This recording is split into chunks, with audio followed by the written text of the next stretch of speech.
આ બધા ડખાચ્યો છે નહીં સમજતા ઈએ ને એ આખા જીવનમાં એક એક માણસના ઘરે ઘરે ડખો છે, ઘરે ઘરે મહાભારત ચાલે.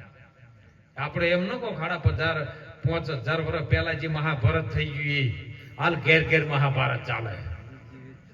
જો હંપ હોય તો રામાયણ છે અને રોમરાજ છે, પણ જો લગાર હંપ ના હોય બીજાની વાતમાં આવીને જો ઘરમાં ઝઘડો ઉભો કરે ને તો સમજો મહાભારત ઘેર ઘેર છે ને. બસ પોતાના આ ક્ષેત્રમાં મહાભારત લડાઈ ગયું છે.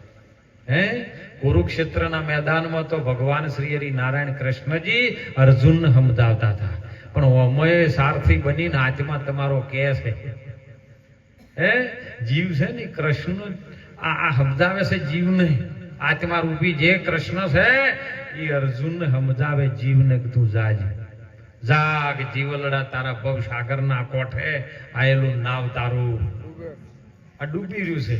આ કાયા રૂપે જે પોત તત્વનું જે નાવડું છે ને એ આ કોઠે આવ્યું છે સંસાર સાગરમાં. સંસાર એક મોટો સાગર છે. પેલા સાગરમાં તો સ્ટીમર લઈને જો તો તરી જો, પણ આ સંસાર સાગરની પાળ નથી. પણ આ નાવ ડૂબ્યા છે ઘણા વગર પાળનું આ તો સરોવર ભર્યું છે, ઘણા ડૂબ્યા થોડા તરિયા. એ દાસ ચતુર ને ગુરુ તુલસી મળી ગયા પછી મટી ગયા ઘેર ઘેર નમણા. સંતોભાઈ પછી જખ મારે જમણા, તમે ઢીંગલા રમત નહીં.